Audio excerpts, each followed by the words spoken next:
أشهد أن لا إله إلا الله وحده لا شريك له وأشهد أن محمدا عبده ورسوله أما بعد فأعوذ بالله من الشيطان الرجيم بسم الله الرحمن الرحيم الحمد لله رب العالمين الرحمن الرحيم مالك يوم الدين إياك نعبد وإياك نستعين اهدنا الصراط المستقيم صراط الذين أنعمت عليهم غير المغضوب عليهم ولا الضالين.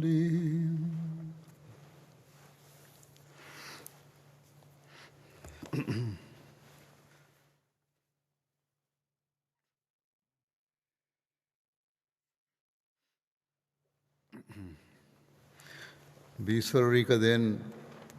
جماعت میں پیش گوئی مسلم موت کے حوالے سے یاد رکھا جاتا ہے. اس تعلق میں آج میں کچھ کہوں گا. کل 20 فروری ہے. یہ ایک لمبی پیش گوئی ہے. مختلف خصوصیات اس میں بیان ہوئی ہیں جو حضرت مسیح موعود علیہ الصلوۃ والسلام کے موعود بیٹے سے متعلق ہیں، جو حضرت مسیح علیہ السلام کو اللہ تعالیٰ نے بتائیں.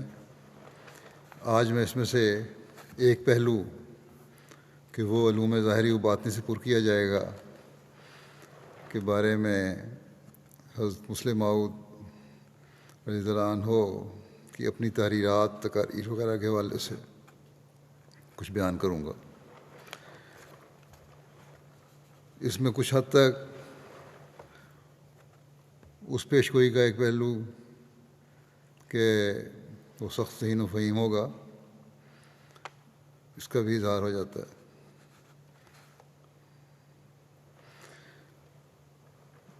ظاہری و باطنی علوم اللہ تعالیٰ نے آپ کو باوجود دنیاوی تعلیم کی کمی، کیونکہ آپ کی تعلیم بنیادی طور پر صرف پرائمری کی تعلیم ہی تھی، اس کے باوجود، اس کمی کے باوجود عطا کیے، اور جن کو آپ نے مختلف موقعوں پر بیان فرمایا وہ اتنے زیادہ ہیں کہ ان کا احاطہ بلکہ ان کا تعارف بھی ایک خطبہ میں بیان کرنا مشکل ہے. ایک یہ بھی تعارف بھی ایک سلسلہ یا خطبات کا متقاضی ہے.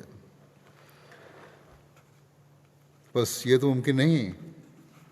کہ میں سب کچھ بیان کروں، لیکن میں نے سوچا کہ تعارف کی خاطر اور ایک جھلک دکھانے کے لیے بعض جو آپ کے مضامین تقاریر ہیں ان کا ایک جائزہ، مختصر تعارف پیش کروں، یا ان مضامین کے بعض نکات خلاصتاً پیش کروں، تاکہ آپ رضی اللہ عنہ کے علم و معرفت اور تباہر کی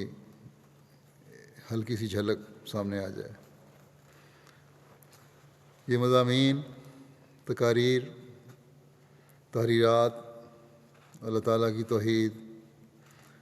ملائکہ کی حقیقت، نبیوں کے مقام و مرتبہ، حضرت خاتم الانبیاء محمد مصطفیٰ صلی اللہ علیہ وسلم کا مقام و مرتبہ، اور دوسرے روحانی امور، اور اسی طرح مسلمانوں کی مذہبی اور سیاسی رہنمائی، اسلام کا اقتصادی اور مالی نظام، اسلام کی تاریخ، اس وقت کے بعض مسائل جو آپ کے زمانے کے اس عصر کے وقت کے دور کے تھے، جن میں سے آج بھی بعض اسی طرح قائم ہیں، اور آپ کے خیالات کو پڑھ کر اس وقت کے خیالات کو ہی پڑھ کر ان کا حل بھی آج سامنے آ جاتا ہے، اور بے شمار عنوان ہیں جن پر یہ سب مشتمل ہیں، آپ کے خطابات اور تحریرات۔ لیکن جیسا کہ میں نے کہا، ان سب کا صرف تعارف بھی ممکن نہیں، اس لیے بعض کے تعارف بیان کروں گا، اور یہ بھی میں نے اس وقت کے لیے ہیں جب آپ نے جوانی میں قدم رکھا تھا۔ 16-17 سال کی عمر کا نوجوان جس کی دنیاوی تعلیم یا دینی تعلیم بھی باقاعدہ کوئی نہیں تھی، وہ ایسے ایسے نکات بیان کرتا ہے کہ حیرت ہوتی۔ توحید کے موضوع پر 17 سال کی عمر میں آپ نے جلسے میں ایک ایسی تقریر کی جس کی حضرت خلیفۃ مسیح اول رضی اللہ عنہ نے بھی تعریف فرمائی اور فرمایا کہ بالکل نئے نکات نکال لیں۔ بہرحال آپ کی 16 سال یا 18 سال کی عمر سے لے کر 34-35 سال کی عمر تک، جو کہ ابتدائی جوانی اور جوانی کی عمر ہے، آپ کے علم و معرفت کے خزانوں کی ایک جھلک پیش کرتا ہوں۔ اس عرصے میں جو کچھ آپ نے فرمایا، یہ اس کا 50واں حصہ بھی تعارف میں نہیں پیش کروں گا، میں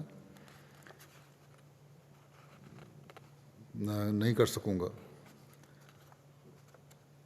بلکہ شاید اس سے بھی کم۔ اس کے بعد ہی آپ نے لمبی عمر پائی اور علم و عرفان کے موتی اللہ تعالیٰ سے علم پا کر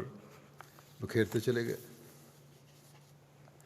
مارچ 1907 میں، جبکہ آپ کی عمر صرف 18 سال تھی،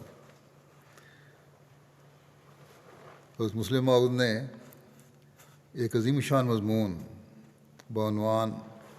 محبت الہی تحریر فرمایا، جو بعد میں کتابی شکل میں شائع بھی ہوا۔ اس مضمون سے ہی ظاہر ہو جاتا ہے کہ کس طرح اللہ تعالیٰ نے ابتدا میں ہی، چھوٹی عمر میں ہی، علوم ظاہری و باطنی سے آپ کو پر کرنا شروع کیا۔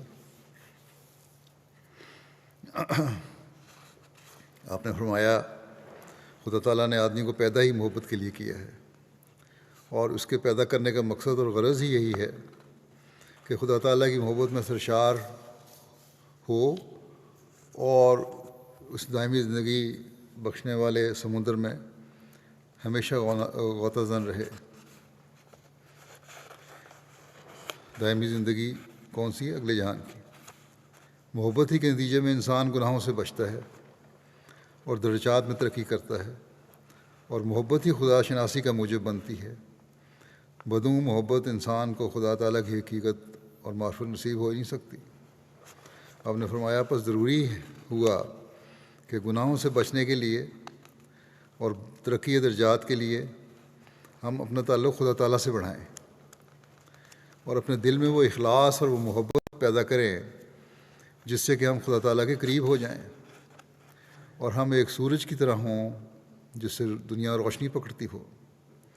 اس کے بعد آپ نے مختلف مذاہب کا ذکر کرتے ہوئے فرمایا کہ خدا تو ایک ہی ہے، لیکن اس کے بارے میں ہر مذہب کے تصورات جدا ہیں۔ اس سلسلے میں آپ نے یہودیوں، عیسائیوں، ہندوؤں، آریوں کا خدا کے بارے میں ایک عقیدہ بیان فرمایا اور ثابت کیا کہ ایسی تعلیم اور صفات والا خدا انسان کی عبادت کا مستحق نہیں ہو سکتا۔ آپ نے اسلامی تعلیم پیش کرتے ہوئے ثابت کیا کہ اسلام کا خدا ہی ہر قسم کی خوبیوں اور حسن کا جامع ہے، اور اس بات کا مستحق ہے کہ انسان فقط اسی سے محبت کرے اور اسی کی عبادت کرے۔ جیسا کہ میں نے کہا، یہ تو واضح ہے کہ خدا تو سب کا ایک ہی ہے، لیکن جو خدا کا نظریہ دوسرے مذاہب پیش کرتے ہیں، اس کے مقابلے میں جو اسلام خدا کا نظریہ پیش کرتا ہے وہی حقیقی نظریہ ہے، اور اسی سے خدا تعالیٰ کی محبت میں دلوں میں پیدا ہو سکتی ہے۔ آپ نے خدا تعالیٰ کی صفات کا تذکرہ کر کے ثابت کیا کہ کسی دوسرے مذہب میں خدا تعالیٰ کی اس قدر صفات بیان نہیں کی گئیں، اور نہ اسلام کی بیان کردہ صفات میں کوئی دوسرا مذہب خوبیوں اور کمالات کے لحاظ سے شریک ہے۔ آخر پر آپ نے اسلام کے زندہ خدا کا یہ ثبوت پیش کیا کہ فقط اسلام کا خدا ہی وحی و الہام سے انسان کی آج بھی رہنمائی کرتا ہے، جس طرح کہ وہ پہلے کرتا تھا، اور یہی زندہ خدا کی سب سے بڑی خصوصیت ہے۔ پھر آپ نے یہ تحریر فرمایا آخر میں کہ اب میں اپنے مضمون کے خاتمہ پر پہنچ گیا ہوں، کیونکہ میں نے ثابت کیا ہے کہ غیر مذہب کے خدا اس قابل نہیں ہیں کہ اس سے محبت کی جائے، ان کی تعلیم ناقص ہے، انسان پر عمل درآمد نہیں کر سکتا۔ بہرحال پھر آپ نے لکھا کہ اسلام کی تعلیم انسانی فطرت کے مطابق ہے، اور خدا قادر مطلق ہے اور کل عیوب سے پاک ہے، اور سب سے بڑی خصوصیت اسلام میں یہ بتائی ہے کہ اس میں محبت کرنے والے کو بالکل صاف جواب نہیں ملتا، بلکہ خدا تعالیٰ اس کے امتحان کے بعد اس سے ہم کلام ہوتا ہے۔ یہ بات یاد رکھنی چاہیے، اللہ تعالیٰ صاف جواب نہیں دیتا، بلکہ خدا تعالیٰ اس کے امتحان کے بعد، ایک امتحان میں سے گزرنا پڑتا ہے، پھر اس سے ہم کلام ہوتا ہے۔ اور اس محبت کی گرمی کو، جو کہ محبت کرنے والے کے دل میں ہر ایک چیز کو جلا رہی ہوتی ہے، اپنے تسکین دہ کلام سے ٹھنڈا کرتا ہے، اور اس سوزش و جلن کو دور کرتا ہے جو کہ جواب کے نہ ملنے سے بپا ہوتی ہے، اور اس طرح محبت اور بھی چمک اٹھتی ہے، اور اس کے دل میں ایک جوش پیدا ہوتا ہے کہ میں خدا کے اور بھی قریب ہو جاؤں، اور اس طرح بڑھتے بڑھتے وہ یہاں تک نزدیک ہو جاتا ہے کہ خدا تعالیٰ اس کی نسبت فرماتا ہے کہ انت منی و انا منکا، یعنی تو مجھ سے ہے اور میں تجھ سے ہوں۔ اور اس کا مطلب یہ ہوتا ہے کہ میرا نام دنیا میں تیرے سبب سے ظاہر ہے، اور یہ تیری عزت میرے سبب سے ہے، اور در حقیقت خدا تعالیٰ کے نام کا جلال دنیا پر ظاہر کرنے والے یہی لوگ ہوتے ہیں جو کہ اس کی محبت کے دریا میں غرق ہوتے ہیں، اور ان کی عزت صرف اس وجہ سے ہوتی ہے کہ وہ خدا سے محبت کرتے ہیں۔ آپ لکھتے ہیں کہ میں محبت الہی کے لفظ پر جس قدر سوچتا ہوں، اسی قدر ایک خاص لذت اور وجد دل میں پیدا ہوتا ہے کہ کیا پیارا ہے مذہب اسلام، جس نے ہم کو ایسی نعمت کی طرف ہدایت کی ہے جس سے ہمارے دل روشن اور ہمارے دماغ منور ہوتے ہیں۔ اسلام کی تعلیم ہمارے زخمی دلوں کے لیے ایک مرہم کا کام دیتی ہے، اور اگر اسلام نہ ہوتا تو بخدا طالب حق تو زندہ ہی مر جاتے، اور وہ جن کے دلوں میں محبت کا ذوق ہے ان کی کمر ٹوٹ جاتی، اور محبت ایک ناممکن وجہ سمجھی جاتی، اور اس کو وہم سے موسوم کیا جاتا، کیونکہ جب لوگ دیکھتے کہ کوئی ایسی ہستی نہیں جس سے کہ ہم محبت کر سکیں، تو محبت کے وجود میں شک لانے کے سوا اور کیا کر سکتے۔ خدا نے اسلام سا مذہب انسان کو عطا کر کے غمگین دلوں کو تسکین دی ہے اور زخمی سینوں کو مرہم عنایت کی ہے۔ جب ایک خدا سے محبت کرنے والا انسان دیکھتا ہے کہ وہ جس سے میں محبت کرتا ہوں ایک ذرے ذرے کو دیکھتا ہے اور دلوں کی باتوں کو جانتا ہے، وہ سنتا ہے اور بولتا ہے، اور پھر یہ کہ وہ اس بات پر قادر ہے کہ اپنے سے محبت کرنے والے کو بدلہ دے، تو اس وقت وہ اپنے دل میں اس محبت کی وجہ سے خوشی حاصل کرتا ہے اور خاص لذت محسوس کرتا ہے۔ یعنی انسان خوشی حاصل کرتا ہے اور خاص لذت محسوس کرتا ہے۔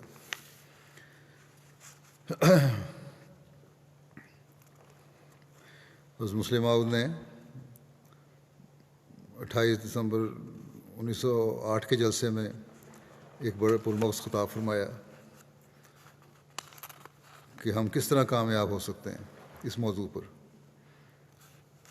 یہ خیالات ایک 19 سالہ نوجوان کے ہیں۔ حضور نے ان اللہ اشترا من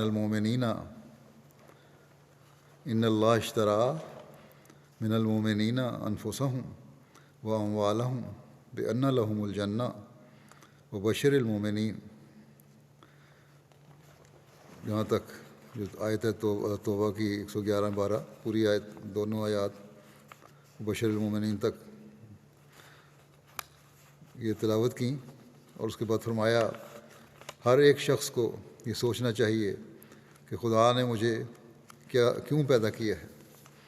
اور جب کہ مرنا ہر ایک انسان کے لیے ضروری ہے،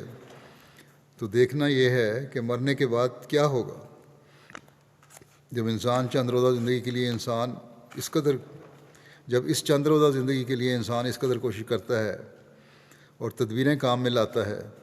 تو کیا اس لامحدود زندگی کے لیے کوئی ضرورت نہیں یعنی اگلے جہان کی زندگی جو لامحدود ہے، اس کے لیے کوئی ضرورت نہیں، اور کیا ہمیں اس کے لیے کچھ بھی تیاری نہیں کرنی چاہیے؟ بڑا اہم سوال ہے۔ قرآن کریم کی تعلیم کی روشنی میں وضاحت کرتے ہیں آپ کہ انسان ایک ذرا سا سودا کرنے لگے تو بڑی احتیاط کرتا ہے اور ہمیشہ وہی خریدتا ہے جو مفید اور نفع رساں ہو۔ بس کیسا افسوس ہے اس پر جو ایسی تجارت نہ کرے جس میں لاکھوں کا نہیں، کروڑوں کا نہیں، بلکہ غیر محدود نفع ہے۔ بس قرآن کریم کی تعلیم کی روشنی میں آپ فرماتے ہیں کہ پس انسان کو چاہیے کہ اپنے لیے وہ مال جمع کرے جو اس کے کام آئے، نہ وہ کہ اس کے بعد اس کے ورثاء برباد کر دیں۔ لیکن یہ دنیاوی مال تو ورثاء برباد بھی کر سکتے ہیں، لیکن اگر یہ اس قرآن کی بتائی ہوئی تجارت کرتا ہے تو اس سے وہ نفع اٹھائے گا، اس کے بعد کوئی اسے برباد نہیں کر سکے گا، بلکہ مرنے کے بعد اسی کے کام آئے گا۔ خدا تعالیٰ، آپ فرماتے ہیں، خدا تعالیٰ ایسے تاجروں کا خود خزانچی بن جاتا ہے، بس جس کا خزانچی خدا خود ہو اس کو اور کسی کی کیا ضرورت ہے؟ جو اس طرح خدا کے ساتھ تجارت کریں اور اس کی فوجوں میں داخل ہو جائیں، ان میں دلیری بھی چاہیے، اور چاہیے کہ وہ اپنی جانیں لفظاً نہیں بلکہ عملاً خدا کے سپرد کر دیں۔ حضور نے ایسی تجارت کرنے والوں مثلاً حضرت موسیٰ علیہ السلام اور حضرت صلی اللہ علیہ وسلم کی کامیابیوں اور فتوحات کا ذکر فرمایا کہ کس طرح خدا تعالیٰ نے انہیں دشمن پر فتح عطا فرمائی اور غلبے سے نوازا۔ اس تجارت یا بیع کے لیے بعض شرائط بھی ہیں۔ نمبر 1 یہ کہ انسان ہر وقت اپنے گناہوں کی معافی مانگتا رہے اور اس طرح اپنے دل کے زنگ کو دور کرتا ہے معافی مانگنے سے۔ نمبر 2 یہ کہ خدا تعالیٰ سے تعلق کو مضبوط کرنے کے لیے عبادت کی طرف توجہ کرے۔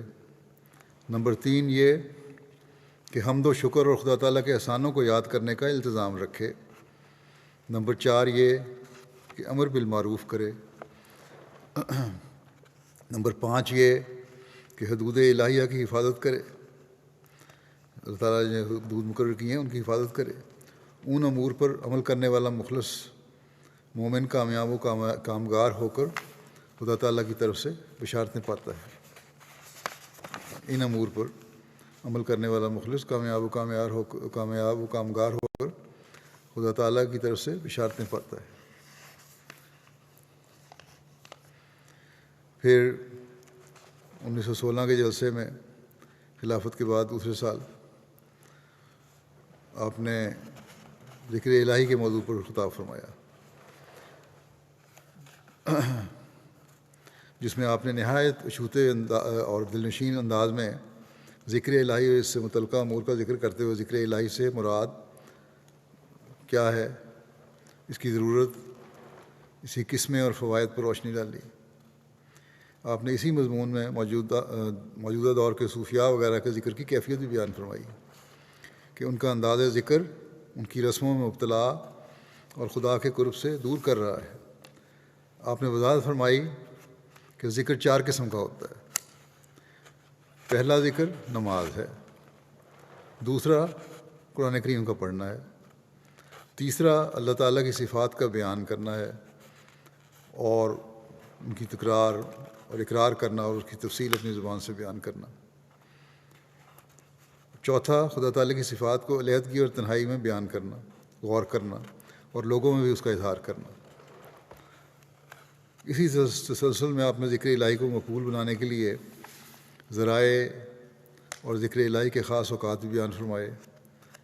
کہ کیا کیا اوقات ہیں، کیا ذریعے ہیں۔ اسی خطاب میں آپ نے مقام محمود تک پہنچانے والے ذکر یعنی نماز تہجد میں باقاعدگی کی تاکید بھی فرمائی اور اس کے التزام و اہتمام کے 1 درجن سے زائد طریقے بتلائے کہ کس طرح ہم باقاعدگی سے پڑھ سکتے ہیں۔ اور اسی طرح نماز میں توجہ قائم رکھنے کے لیے آپ نے قرآن و حدیث کی روشنی میں 22 طریق بیان فرمائے اس جگہ، اور آخر میں حضور نے ذکر الہی کے 12 عظیم الشان فوائد بھی بیان فرمائے۔ اس تقریر کے دوران ایک قابل ذکر بات یہ بھی ہوئی کہ دوران تقریر ایک غیر احمدی صوفی صاحب نے وہاں بیٹھے ہوئے سن رہے تھے، آئے ہوئے تھے جلسے میں. انہوں نے رکا بھیجا حضرت مسلم موعود کو کہ آپ کیا غضب کر رہے ہیں؟ اس قسم کا ایک نقطہ جو ہے، جو آپ نکات بیان کر رہے ہیں، اس قسم کا تو ایک نقطہ صوفیاء کرام 10 سال خدمت لے کر بتایا کرتے تھے کہ جو ان کی خدمت کرتا تھا 10 سال انسان ان کے ساتھ رہتا تھا، پھر بتاتے تھے ایک نقطہ. آپ نے ایک وقت میں یہ سارے نقطے بیان کر دیے. آپ نے ایک مجلس میں سارے رازوں پہ پردہ اٹھا دیا. یہ کیا غضب کر دیا آپ نے؟ ربوبیت باری تعالیٰ کائنات کی ہر چیز پر محیط ہے. پٹیالہ میں آپ نے یہ خطاب فرمایا جس کا خلاصہ اس طرح ہے کہ 9 اکتوبر 1917 کو پٹیالہ میں یہ تقریر آپ نے فرمائی، اور اللہ تعالیٰ کی ہستی، اسلام اور قرآن کریم کی صداقت اور حضرت مسیح موعود کی سچائی کو صفت ربوبیت کے حوالے سے ثابت کیا. حضور نے فرمایا کہ اللہ تعالیٰ کی صفات اس کی ہستی کا ثبوت ہیں. صفات الہیہ پر غور کرنے اور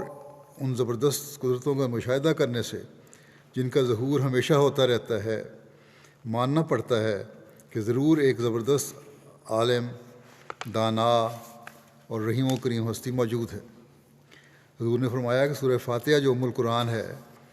اس میں ان 4 صفات کو بیان کیا گیا ہے جو تمام صفات کا خلاصہ ہیں، اور جن پر غور کرنے سے انسان ہر قسم کی بد اعتقادیوں اور بد عملیوں سے بچ سکتا ہے. مثلا پہلی صفت رب العالمین ہے. اللہ تعالیٰ اس کی صفت ربوبیت کا تعلق تمام مخلوقات سے ہے. ہر چیز اس کی ربوبیت سے فیض یاب ہو رہی ہے. تو خدا تعالیٰ کا رب العالمین ہونا یہ بات تسلیم کرنے پر مجبور کرتا ہے کہ جس خدا نے جسم کی ربوبیت اور ترقی کے لیے اعلیٰ درجے کے سامان کیے ہیں، اس نے روح کی زندگی کے لیے بھی ضرور سامان کیے ہوں گے جو جسم کی نسبت زیادہ قیمتی ہے. چنانچہ فرماتا ہے وَإِن مِّن أُمَّةٍ إِلَّا خَلَا فِيهَا نَذِيرٌ. ہر قوم میں اللہ تعالیٰ کے نبی آئے ہیں جو انسانوں کی تربیت اور روحانی ربوبیت اور ترقی کا سامان کرتے رہے. آخر پر اللہ تعالیٰ نے حضرت محمد مصطفیٰ صلی اللہ علیہ وسلم کو مبعوث فرمایا، جنہیں دنیا کی تمام اقوام اور زمانوں کی اصلاح کے لیے بھیجا، چونکہ آپ کے ذریعے شریعت کی تکمیل کر دی گئی ہے.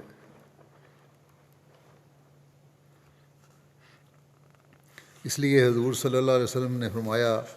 کہ اب میرے بعد خدا سے ہم کلامی کا شرف حاصل کر کے ایسے خدا کے بندے آتے رہیں گے جو لوگوں کو اس شریعت کے مطالب سے آگاہ کر کے انہیں خدا سے ملاتے رہیں گے. چنانچہ اس زمانے میں بھی اللہ تعالیٰ نے صفت ربوبیت کے تحت حضرت مرزا صاحب کو بھیجا، جنہوں نے خدا سے ہم کلام ہونے اور اصلاح خلق کرنے کا دعویٰ فرمایا، اور خدا کی فعلی تائید آپ کی پیشگوئیوں کے پورا ہونے میں ظاہر ہوئی، اور زندہ نشانات نے آپ کے دعویٰ کی صداقت کو ثابت کر دیا. آخر میں حضور نے فرمایا کہ اسلام ہی ایک ایسا مذہب ہے جو زندہ خدا کو پیش کرتا ہے اور اس میں زندگی کا ثبوت مل رہا ہے. نیز یہ بھی کہ خدا جس طرح پہلے اپنے بندوں کی روحانی ربوبیت کرتا تھا، اسی طرح اب بھی کرتا ہے، اور اس کے بتائے ہوئے طریق پر چل کر ہم آج بھی انہی انعامات اور فوائد کو حاصل کر سکتے ہیں جو آج سے ہزاروں سال پیشتر حاصل ہوئے تھے.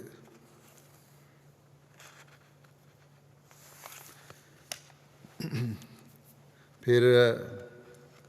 ایک آپ کا لیکچر ہے، تقریر ہے اسلام میں اختلافات کے آغاز پر، جو 1919 میں آپ نے ماڈرن ہسٹوریکل سوسائٹی کے ایک اجلاس میں اسلامیہ کالج لاہور میں فرمایا. تقریباً 100 صفحے کا یہ لیکچر ہے کل مکمل. خلاصہ اس کا یہ ہے کہ جیسا کہ میں نے کہا کہ 26 فروری 1919 کو اسلامیہ کالج لاہور کی ماڈرن ہسٹوریکل سوسائٹی کے ایک غیر معمولی اجلاس میں یعنی پیش فرمایا. سید عبدالقادر صاحب پروفیسر تاریخ کی صدارت میں یہ منعقد ہوا. اس وقت ایک بڑے پروفیسر تھے تاریخ کے، عبد القادر صاحب، احمدی نہیں تھے، ان کی صدارت میں یہ ہوا۔ اس مضمون کی اہمیت بیان کرتے ہوئے حضور نے فرمایا کہ اسلام میں تفرقہ کی بنیاد رسول کریم صلی اللہ علیہ وسلم کی وفات کے 15 سال بعد پڑی ہے، اور اس وقت کے بعد مسلمانوں میں شقاق کا شگاف وسیع ہی ہوتا چلا گیا ہے،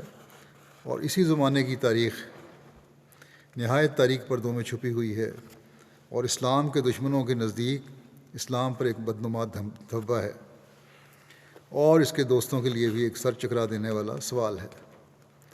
اور بہت کم ہیں جنہوں نے اس زمانے کی تاریخ کی دلدل سے صحیح و سلامت پار نکلنا چاہا ہو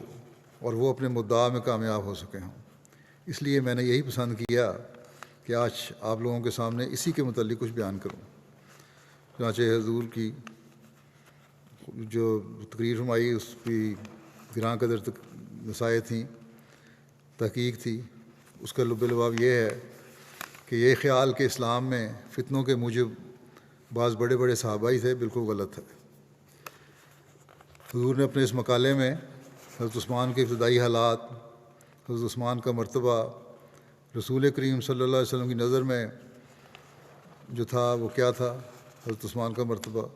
فتنہ کہاں سے پیدا ہوا، خلافت اسلامیہ ایک مذہبی انتظام تھا، صحابہ کی نسبت بدگمانی بلا وجہ سے ہے،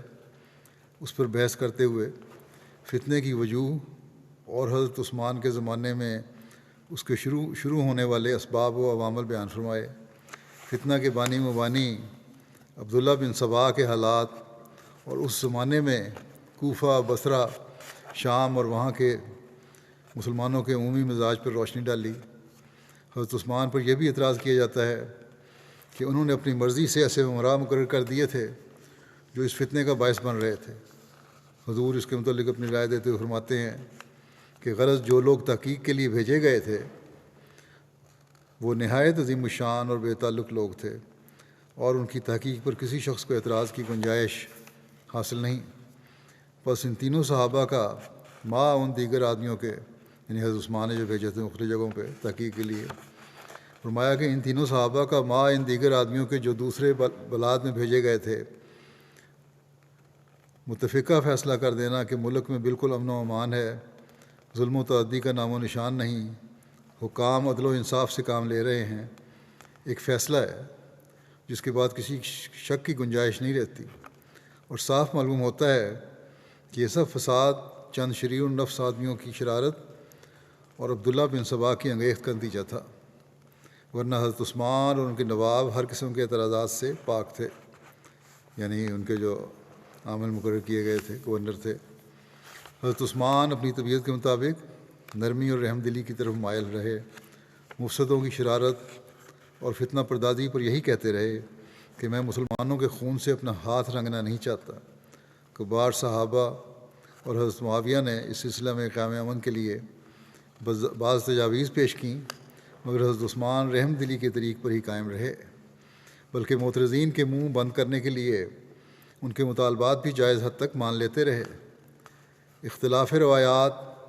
اور تاریخی حالات کو صحیح طور پر سمجھنے کے لیے ایک نہایت ضروری اور لازمی امر بیان کرتے ہوئے حضور فرماتے ہیں کہ اس زمانے کی تاریخ کے متعلق بہت احتیاط کی ضرورت ہے، کیونکہ اس زمانے کے بعد کوئی ایسا زمانہ نہیں آیا جو ایک یا دوسرے فریق سے ہمدردی رکھنے والوں سے خالی ہو، اور یہ بات تاریخ کے لیے نہایت مضر ہوتی ہے، کیونکہ جب سخت عداوت یا ناواجب محبت کا دخل ہو، روایت کبھی معنے ہی نہیں پہنچ سکتی۔ تاریخ کی صحیح تصحیح کا یہ زرعی اصل ہے کہ واقعات عالم ایک زنجیر کی طرح ہیں، کسی منفرد واقعے کی صحیح صحت معلوم کرنے کے لیے اسے زنجیر میں پرو کر دیکھنا چاہیے کہ وہ کڑی ٹھیک اپنی جگہ پر پروئی بھی جاتی ہے کہ نہیں۔ حضور کی تحقیق کا خلاصہ یہ ہے کہ ثابت ہوتا ہے کہ حضرت عثمان اور دیگر صحابہ ہر ایک فتنہ سے یا عیب سے پاک تھے، بلکہ ان کا رویہ نہایت اعلیٰ اخلاق کا مظہر تھا، اور ان کا قدم نیکی کے اعلیٰ مقام پر قائم تھا، اور یہ کہ صحابہ کو حضرت عثمان کی خلافت پر کوئی اعتراض نہ تھا، وہ آخر دم تک وفاداری سے کام لیتے رہے۔ حضرت علی اور حضرت طلحہ اور حضرت زبیر پر خفیہ ریشہ دوانیوں کا الزام بھی بالکل غلط ہے۔ انصار پر جو الزام لگایا جاتا ہے کہ وہ حضرت عثمان سے ناراض تھے، وہ غلط ہے۔ کیونکہ ہم دیکھتے ہیں کہ انصار کے سب سردار اس فتنے کے دور کرنے میں کوشاں رہے ہیں۔ اس پر غیروں نے بھی تاثرات دیے۔ اس کی پہلی اشاعت پر سید عبدالقادر صاحب M A professor Islamia college Lahore نے تمہید یہ فرمائی، جس میں لکھا کہ فاضل باپ کے فاضل بیٹے حضرت مرزا بشیر الدین محمود احمد صاحب کا نام ہے نامی، اس بات کی کافی ضمانت ہے کہ یہ تقریر نہایت عالمانہ ہے۔ مجھے بھی اسلامی تاریخ سے کچھ شد بدھ ہے، اور میں دعویٰ سے کہہ سکتا ہوں کہ کیا مسلمان اور کیا غیر مسلمان بہت تھوڑے مورخ ہیں جو حضرت عثمان کے عہد کے اختلافات کی تہہ تک پہنچ سکے ہیں اور اس مہلک اور پہلی خانہ جنگی کی اصل وجوہات کو سمجھنے میں کامیاب ہوئے ہیں۔ حضرت مرزا صاحب کو نہ صرف خانہ جنگی کے اسباب سمجھنے میں کامیابی ہوئی ہے، بلکہ انہوں نے نہایت واضح مسلسل پیرائے میں ان واقعات کو بیان فرمایا ہے جن کی وجہ سے ایوان خلافت مدت تک تزلزل میں رہا۔ میرا خیال ہے کہ ایسا مدلل مضمون اسلامی تاریخ سے دلچسپی رکھنے والے احباب کی نظر سے پہلے کبھی نہیں گزرا ہوگا۔ سچ تو یہ ہے کہ حضرت عثمان کے عہد کی جس قدر اصلی اسلامی تاریخوں کا مطالعہ کیا جائے گا، اسی قدر یہ مضمون سبق آموز اور قابل قدر معلوم ہوگا۔ پھر آپ کے ایک تقریر ہے تقدیر الہی پر، جو جوسف سلام صاحب نے کی مسجد نور قادیان میں۔ اس کا خلاصہ یہ ہے کہ 1919 کے جوسف سلانہ کے موقع پر کی بات ہے۔ یہ تقدیر الہی کا یہ جو مسئلہ ہے، یہ نہایت مشکل اور دقیق مسئلہ ہے۔ اس پہ بڑا عارفانہ خطاب فرمایا آپ نے فرمایا کہ میں نے خدا تعالیٰ سے عاجزانہ طور پر کہا کہ اے خدا، اگر اس مضمون کا سنانا مناسب نہیں تو میرے دل میں ڈال دے کہ میں اسے نہ سناؤں، لیکن مجھے یہی تحریک ہوئی کہ سناؤں۔ گو وہ مضمون مشکل ہے اور اس کے سمجھنے کے لیے بہت محنت اور کوشش کی ضرورت ہے، لیکن آپ لوگ اسے سمجھ لیں گے تو بہت بڑا فائدہ اٹھائیں گے۔ حضرت خضر مسیح رابع رحمہ اللہ تعالیٰ نے اس خطاب کو مختلف جگہوں کے مختلف حوالے بیان کرتے ہوئے اس بارے میں یوں فرمایا تھا کہ حضرت خلیفۃ مسیح ثانی کا اس موضوع پر ایک ایسے جلسے عام سے خطاب فرمانا جہاں تعلیم یافتہ اور غیر تعلیم یافتہ، ذہین اور بلید ہر قسم کے لوگ جمع تھے، یقیناً کوئی معمولی کام نہ تھا۔ آپ نے جس عمدگی سے اس مضمون کو ادا کیا، بلا شبہ وہ آپ ہی کا حق تھا۔ یہ تقریر کیا تھی؟ خلیفہ رابع فرماتے ہیں کہ یہ تقریر کیا تھی؟ علم کلام کا ایک شاہکار تھا۔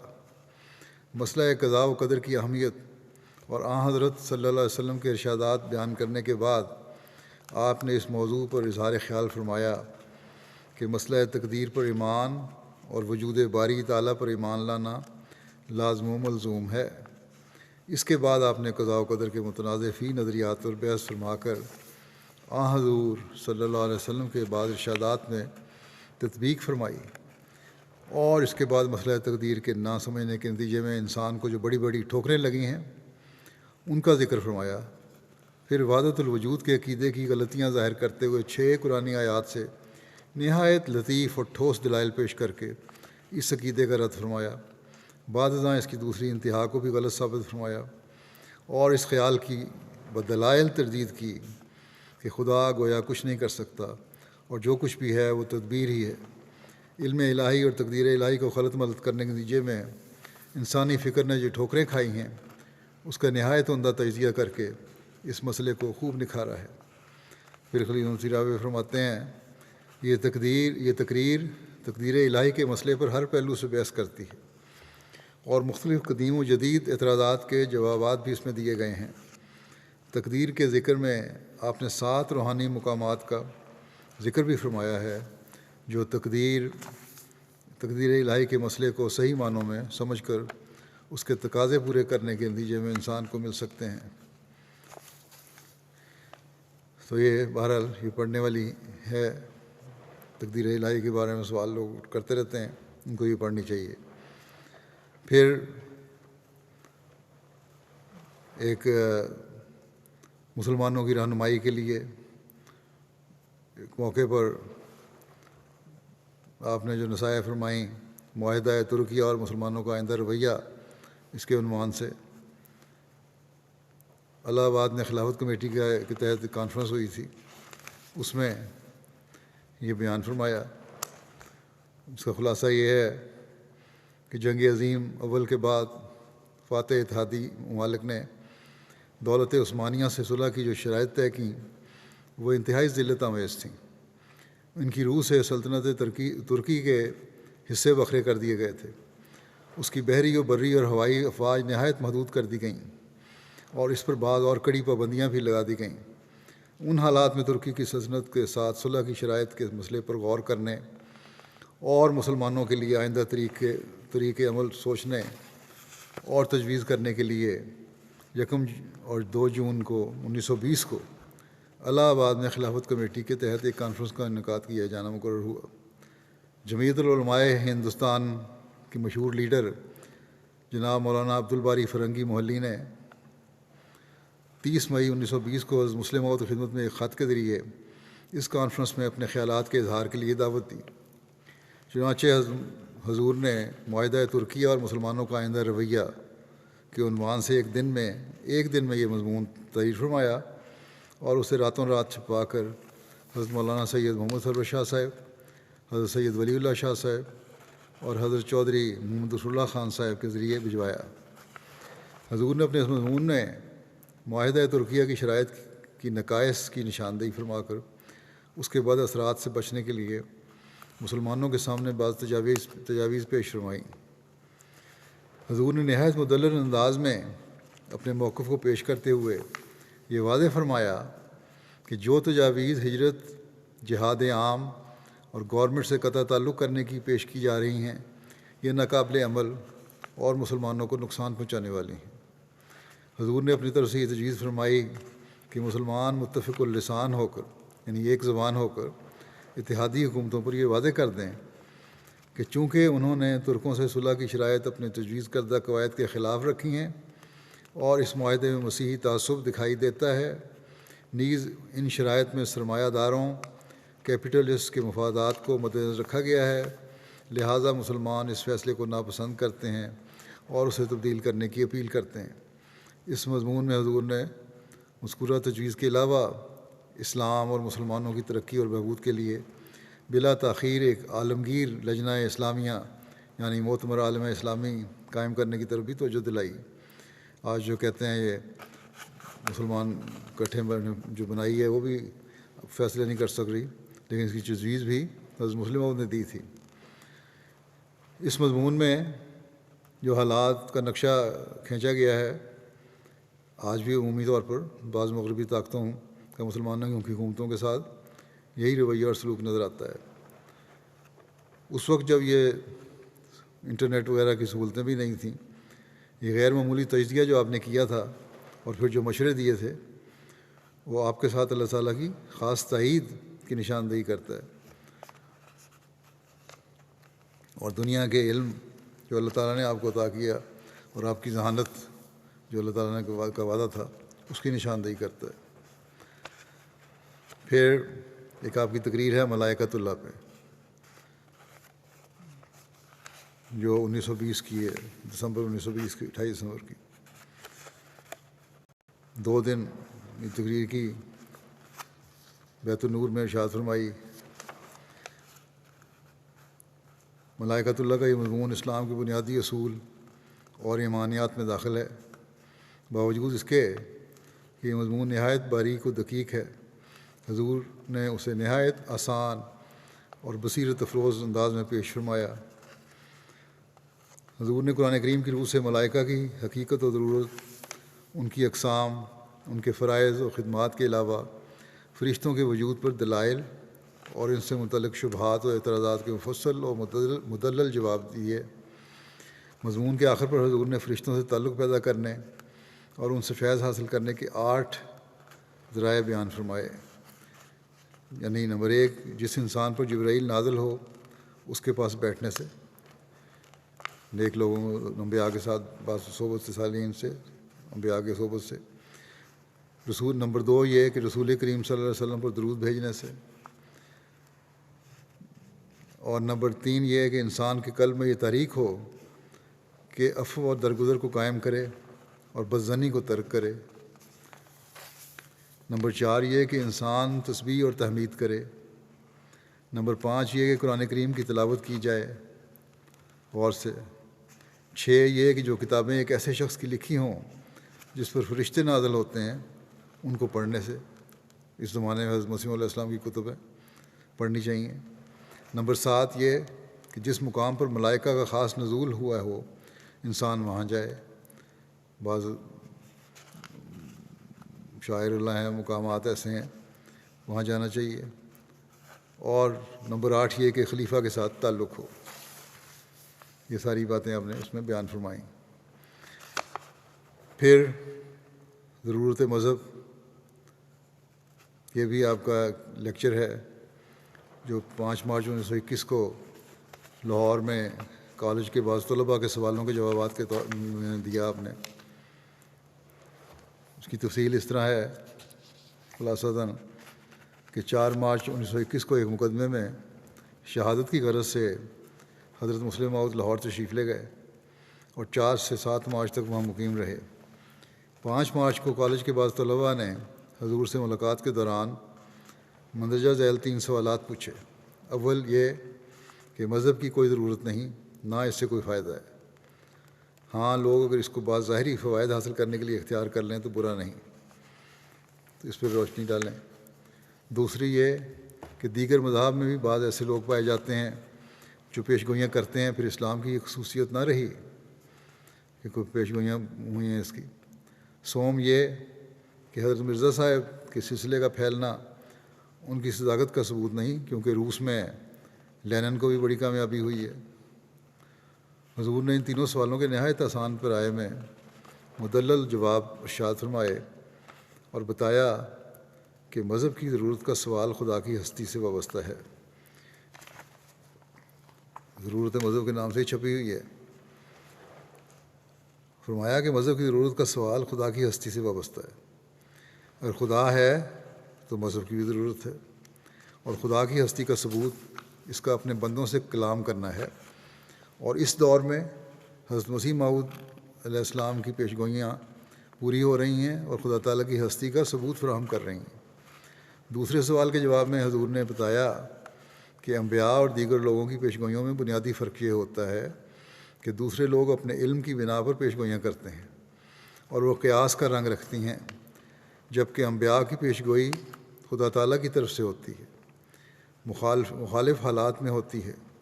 ان کے بہت سے پہلو ہوتے ہیں،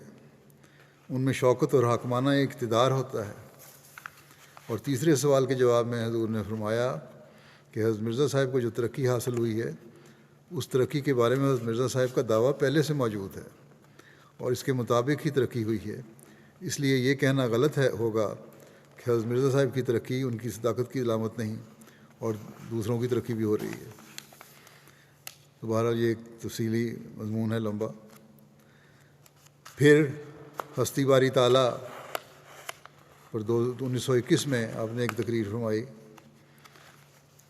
یہ بھی بہت لمبی تقریر ہے، 190 صفحات کی، اور خلاصہ اس طرح ہے کہ ہستی باری تعالیٰ کے موضوع پر حقائق و معارف سے پر بصیرت افروز انداز میں ایک عالمانہ اور جامع تقریر 1921 میں فرمائی۔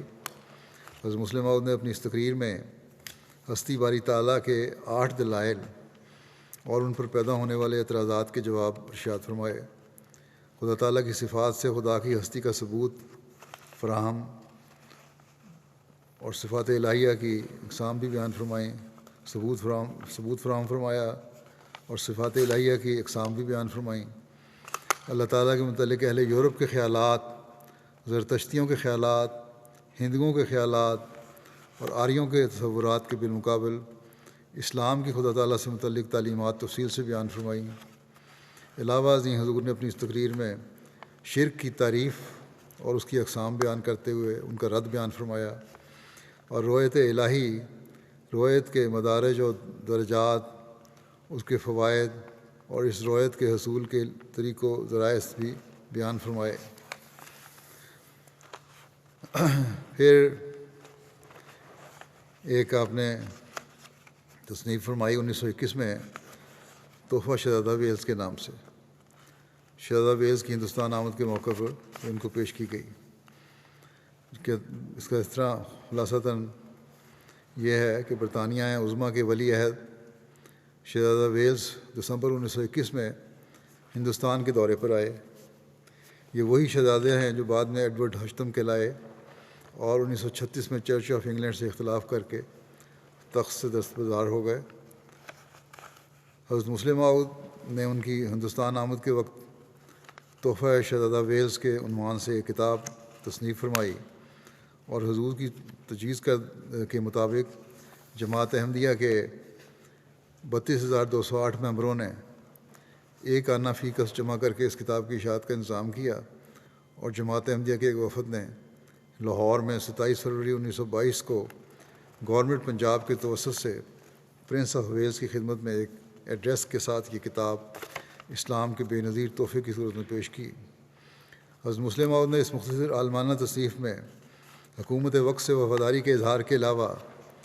حضرت اقدس مسیح موعود علیہ الصلوۃ والسلام، بانی سلسلہ عالیہ احمدیہ کے مختلف مختصر حالات اور سلسلہ احمدیہ کی تعلیم، تاریخ اور اس کے قیام کی غرض بیان فرمائی۔ آخر میں سنت رسول پر عمل پیرا ہوتے ہوئے برطانیہ کے تخت و تاج کے وارث تک اسلام کا پیغام نہایت مؤثر رنگ میں پہنچا کر اسے اسلام کی طرف دعوت دی ہے۔ شہزادہ ویلز نے حضور کی طرف سے پیش کیے گئے اس تحفے کو قبول کیا اور اپنے چیف سیکرٹری کے ذریعے اس کا شکریہ بھی ادا کیا۔ اس بارے میں جو تاثرات ہیں، شہزادہ ویلز جو بعد میں ایڈورڈ ہشتم بنے، 1936 میں انگلینڈ چرچ سے جیسا کہ بتایا اختلاف کی وجہ سے تخت سے دستبردار ہو گئے، اور انہوں نے اس تحفے کو بڑی قدر کی نگاہ سے اور احترام سے دیکھا، اور نہ صرف اپنے چیف سیکرٹری کے توسط سے اس کا شکریہ ادا کیا، بلکہ مارچ 1922 کو لاہور سے جموں تک کے سفر میں اسے مکمل طور پر مطالعہ کیا اور بہت خوش ہوئے۔ اور جیسا کہ بعد کی اطلاعات سے معلوم ہوا کہ کتاب پڑھتے پڑھتے بعض مقامات پر ان کا چہرہ گلاب کی طرح شگفتہ ہو جاتا تھا۔ اسی طرح ان کے ایڈی کانگ نے یہ بھی بتایا کہ وہ کتاب پڑھتے پڑھتے یکدم کھڑے ہو جاتے تھے۔ چنانچہ اس کے کچھ عرصے بعد انہوں نے صراحتاً عیسائیت سے بیزاری کا اظہار کیا۔ اخبار ذوالفقار 24 اپریل 1922 نے لکھتا ہے کہ اس کتاب پر ریویو کیا اس نے کہ ہم خلیفہ ثانی کے سلسلہ احمدیہ کی اشاعت اسلام میں ہمت کی داد دیے بغیر نہیں رہ سکتے۔ تحفہ ویلز کا بہت سا حصہ ایسا ہے جو تبلیغ اسلام سے لبریز ہے اور ایک عظیم الشان کارنامہ ہے کہ جس کو دیکھتے ہوئے غیر احمدی ضرور رشک کریں گے۔ یہ ضروری ہے کہ ہم اخبار نویسی کے میز پر تعصب کی مالا گلے سے اتار کر رکھ دیتے ہیں۔ اس واسطے اس تحفے کو دیکھ کر ہم اشش کر اٹھے۔ اس تحفے میں فاضل مصنف نے سنت رسول صلی اللہ علیہ وسلم پر پورا عمل کیا ہے۔ دعوت اسلام کو بڑی آزادی اور دلیری کے ساتھ برطانیہ کے تخت و تاج کے وارث تک پہنچا دیا ہے۔ یہ دوسری بات ہے کہ اسلام کے کسی فرقے کا کوئی فرد یا موجودہ زمانے کا کوئی شورش پسند اخبار حسد اور بغض کی راہ سے اس تحفے پر کوئی حملہ کرے۔ ہمیں اس تحفے میں کوئی ایسا مقام دکھائی نہیں دیا جس میں خوشامد سے کام لیا گیا ہو۔ ہاں، بعض مقامات ایسے ہیں جس میں مرزا غلام احمد صاحب آن جہانی کے ابتدا سے آخر تک مختصر سے حالات لکھے ہیں، لیکن وہ واقعات امن پسندی اور حکومت کی وفاداری کا اظہار ہیں۔ یہ ظاہر ہے کہ بد امن اور شورش پسند فرقے کو کبھی خدا دوست نہیں رکھتا اور تباہ اور برباد کر دیتا ہے۔ اسی طرح پنجاب کے ایک نیم سرکاری اخبار سول اینڈ ملٹری گزٹ نے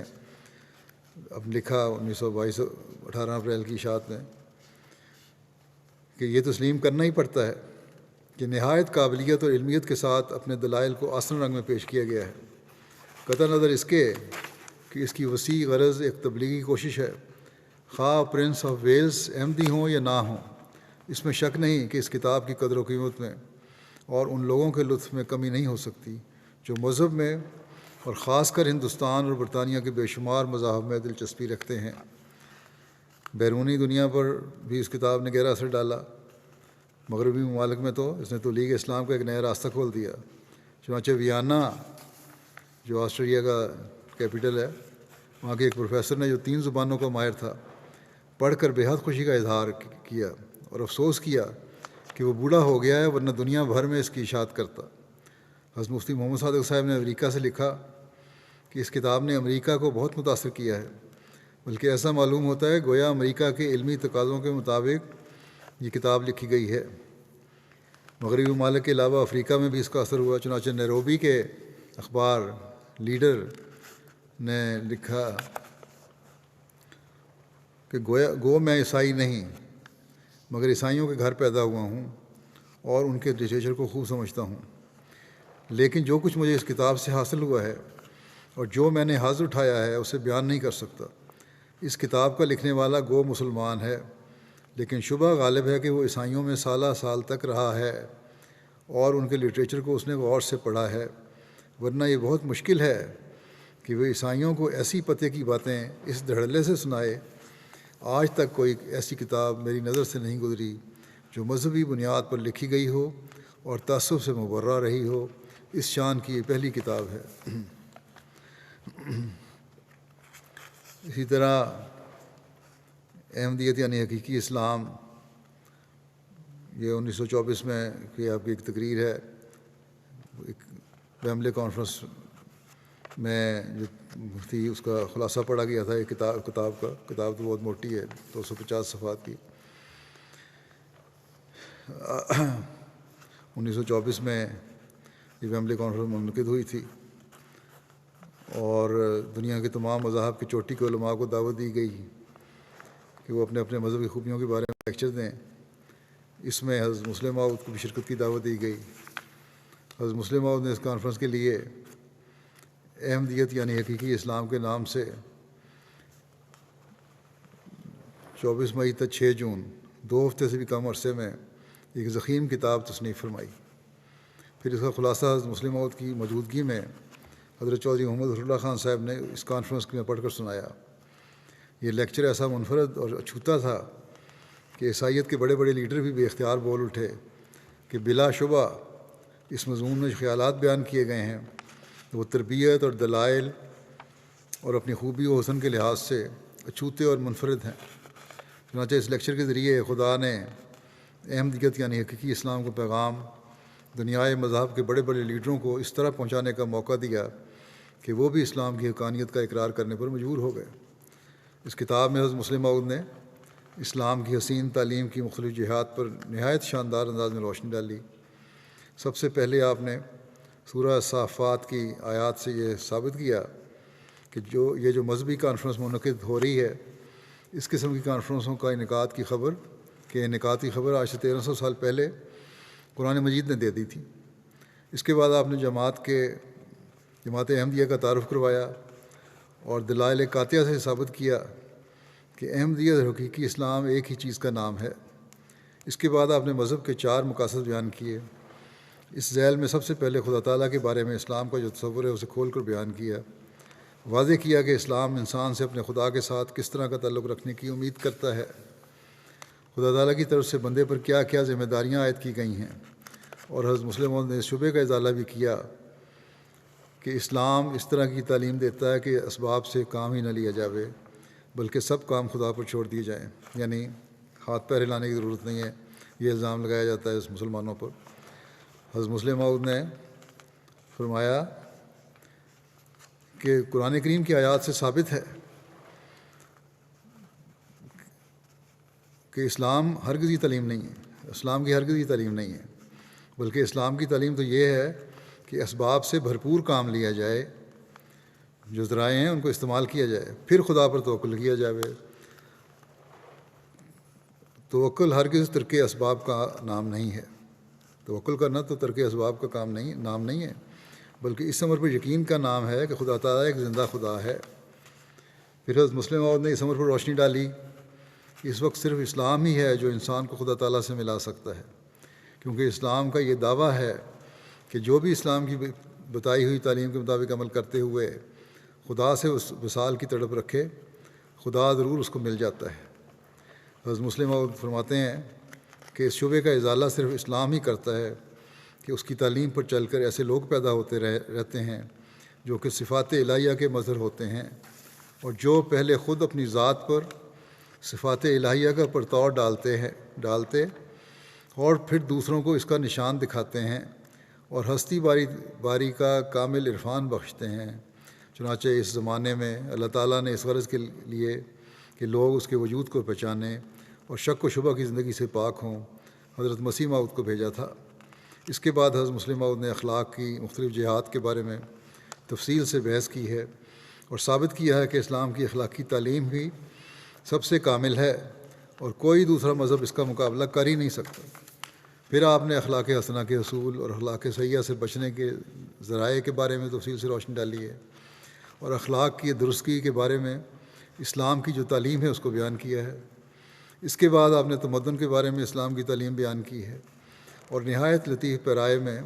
اخلاق اور تمدن کے فرق کو واضح کیا ہے۔ پھر انسان کے معاشرے میں مختلف لوگوں سے جو تعلقات ہیں وہ کن خطوط پر استوار ہونے چاہیے، اس پر روشنی ڈالی ہے۔ پھر شہریت کے اصول بیان کیے ہیں۔ اس کے بعد آپ نے حکومت اور رعایا کے فرائض اور حقوق تفصیل سے بیان کیے اور پھر اس مضمون کو مزید وسیع کرتے ہوئے حکومتوں کے آپس کے تعلقات کس قسم کے ہونے چاہیے اس بات پر روشنی ڈالی ہے، اور مختلف ملکوں میں تنازعات کے حل کے لیے آپ نے قرآن کریم کے زرعی اصول بیان کیے ہیں اور بتایا کہ اگر لیگ آف نیشنز کی بنیاد ان اصولوں پر رکھی جائے گی تو وہ کامیاب ہوگی، اور وہ نہیں رکھی گئی اور اس لہٰذا ناکام بھی ہوئی، اور اب UNO بھی اگر اس نہج پر نہیں چلے گی تو وہ بھی ناکام ہو رہی ہے اور ہو جائے گی۔ بہرحال کتاب کے آخر پر حضرت مسلم موعود نے حالات ما بعد الموت کے بارے میں روشنی ڈالی ہے اور بتایا کہ اگلے جہان میں جو ثواب و عذاب ملیں گے ان کی حقیقت کیا ہوگی۔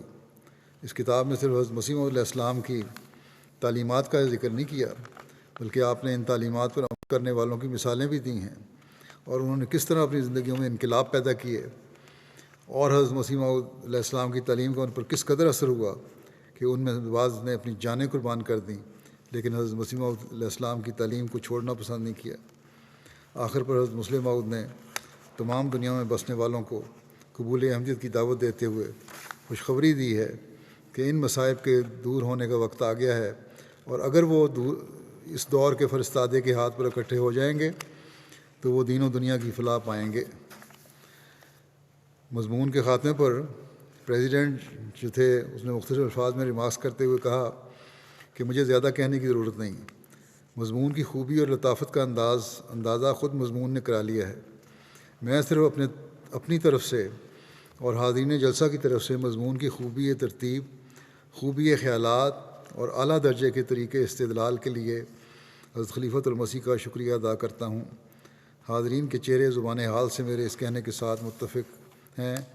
اور میں یقین کرتا ہوں کہ وہ اقرار کرتے ہیں کہ میں ان کی طرف سے شکریہ کرنے میں حق پر ہوں اور ان کی ترجمانی کا حق ادا کر رہا ہوں۔ ایک صاحب حضرت صاحب کے حضور حاضر ہوئے اور انہوں نے عرض کیا کہ میں نے ہندوستان میں 30 سال کام کیا ہے اور مسلمانوں کے حالات اور دلائل کا مطالعہ کیا ہے، کیونکہ میں ایک مشنری کی حیثیت سے ہندوستان میں رہا ہوں، مگر جس خوبی، صفائی اور لطافت سے آپ نے آج کے مضمون کو پیش کیا ہے میں نے اس سے پہلے کبھی کسی جگہ بھی نہیں سنا۔ مجھے اس مضمون کو سن کر کیا بلحاظ خیالات، کیا بلحاظ ترتیب اور کیا بلحاظ دلائل بہت گہرا اثر ہوا ہے۔ میں آپ کو مبارکباد دیتا ہوں۔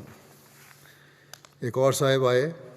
جنہوں نے عرض کیا کہ میں اس مضمون کے سننے کے لیے فرانس سے آیا ہوں۔ میں عیسائیت پر اسلام کو ترجیح دیا کرتا تھا اور اسلام پر بدھزم کو ترجیح دیا کرتا تھا۔ اب جب کہ میں نے آپ کا مضمون بھی سن لیا ہے اور بدھزم کو بھی سنا ہے، میں یہ تسلیم کرتا ہوں کہ واقعی اسلام ہی سب سے بالا تر مذہب ہے۔ جس خوبی اور جس خوش اسلوبی سے آپ نے اسلام کو پیش کیا، اس کا کوئی دوسرا مذہب مقابلہ نہیں کر سکتا۔ میرے دل پر اب اس کا گہرا اثر ہے۔ اور بھی بہت سارے ریمارکس ہیں۔ پھر مسز شارپلز کہ وہ بھی اس کانفرنس کی سیکرٹری ہیں، اس نے چودھری صاحب سے کہا کہ میں آپ کو مبارکباد دیتی ہوں کہ لوگ آپ کے بڑے مشکور ہیں۔ پھر اسی عورت نے کہا کہ لوگ، عورتیں اور مرد میرے پاس آتے ہیں اور بہت تعریف کرتے ہیں اس کی۔ ایک جرمن شخص جو یہاں پروفیسر ہیں، انہوں نے جلسے سے واپسی کے وقت سڑک پر چلتے ہوئے آگے بڑھ کر حضرت صاحب کے حضور مبارکباد عرض کی اور کہا کہ میرے پاس بعض بڑے بڑے انگریز بیٹھے تھے، میں نے دیکھا کہ بعض زانوں پر ہاتھ مارتے تھے، اپنے زانوں پر ہاتھ مارتے تھے اور کہتے تھے کہ rare ideas, one can not hear such ideas every day. یہ نہایت نادر خیالات ہیں، ایسے خیالات ہر روز سننے میں نہیں آتے۔ وہی جرمن پروفیسر روایت کرتے ہیں کہ بعض جگہ لوگ بے اختیار بول اٹھتے تھے کہ what a beautiful and true principle, کیا ہی خوبصورت اور سچے اصول ہیں، اور خود اپنی رائے ان الفاظ میں ظاہر کرتا تھا یہ جرمن پروفیسر کہ یہ موقع احمدیوں کے لیے ایک ٹرننگ پوائنٹ ہے، یعنی ترقی کا مقام ہے، اور یہ ایسی کامیابی ہے کہ اگر آپ لوگ ہزاروں پاؤنڈ بھی خرچ کر دیتے تو ایسی شہرت اور ایسی کامیابی کبھی نہ ہوتی جیسی کہ اس ایک لیکچر کے ذریعے سے ہوئی ہے۔ بہائی مذہب کی ایک عورت نے لیکچر سنا اور پھر ہمارے ساتھ ساتھ مکان کے قریب تک چلی آئی۔ وہ کہتی تھی کہ میں بہائی خیالات رکھتی تھی، مگر اب آج کا لیکچر سن کر میرے خیالات بدل گئے ہیں۔ میں چاہتی ہوں کہ آپ کے زیادہ تر لیکچر سنوں۔ مجھے اگر مہربانی سے بتائیں کہ کب اور کہاں کہاں لیکچر ہوں گے تو میں ضرور آؤں گی۔ ایک عورت نے پیچھے پڑھ کے حضور کو اپنے گھر چائے پلانے کی دعوت بھی دی۔ ایک صاحب نے یہ بھی کہا کہ ایسا پیارا مضمون تھا کہ حب الوطنی سے بھی زیادہ پیارا تھا۔ تو بہرحال یہ چند جھلکیاں میں نے دکھائی ہیں 18 سال کی عمر سے 35 سال کی عمر تک کے علم و عرفان کے موتیوں کی۔ شروع جوانی ہے اور پھر جوانی ہے، اور جوانی کی عمر کی باتیں ہیں اس شخص کی جس کی، جیسا کہ میں نے کہا، کوئی دنیاوی تعلیم نہیں تھی، لیکن علوم ظاہری و باطنی سے پر کیا گیا تھا۔ یہ حضرت مسیح علیہ السلام کی صداقت اور آن حضرت صلی اللہ علیہ وسلم کی پیشگوئی کی صداقت کا بھی ایک نشان ہے۔ اس 17 سال کے عرصے میں جو میں بیان کیا ہے، باتیں بیان کی ہیں، وہ صرف 17 سال کے عرصے کی ہیں۔ کچھ خلافت سے پہلے کی آپ کی، کچھ خلافت کے بعد کی، اور جو کچھ آپ نے بیان فرمایا ہے اس کا تو 17 سال کے عرصے میں بھی جو کوئی بیان فرمایا اس کا بھی 100واں حصہ، 50واں میں نے کہا تھا، بلکہ 100واں حصہ کہنا چاہیے، وہ بھی بیان نہیں کر سکا۔ خیال تھا کہ شاید کافی تعارف کتب ہو جائے گا، خطبات اور تفسیریں حضرت مسلم موعود کی اس کے علاوہ ہیں جن میں علم و معرفت کے نکات ہیں، علوم و معرفت کی نہریں بہہ رہی ہیں ان میں۔ پھر مختلف مجالس میں دنیا کی رہنمائی آپ نے کی ہے۔ بس اس خزانے کو بھی جو کافی حد تک چھپ چکا ہے، جماعت کے افراد کو پڑھنا چاہیے۔ اللہ تعالیٰ حضرت مسلم موعود رضی اللہ عنہ کے درجات بلند فرماتا رہے۔ پاکستان کے حالات کے لیے بھی دعا کریں، اللہ تعالیٰ وہاں کے لوگوں کو بھی امن اور چین اور سکون کی زندگی گزارنے کی توفیق عطا فرمائے،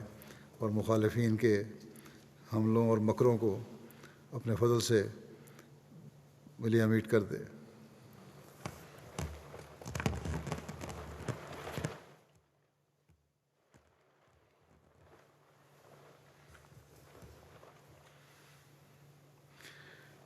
الحمد لله نحمده ونستعينه ونستغفره ونؤمن به ونتوكل عليه ونعوذ بالله من شرور أنفسنا ومن سيئات أعمالنا، من يهده الله فلا مضل له ومن يضلله فلا هادي له، ونشهد أن لا إله إلا الله ونشهد أن محمدا عبده ورسوله عباد الله رحمكم الله إن الله يأمر بالعدل والإحسان وإيتاء ذي القربى وينهى عن الفحشاء والمنكر والبغي يعظكم لعلكم تذكرون اذكروا الله يذكركم وادعوه يستجب لكم ولذكر الله أكبر.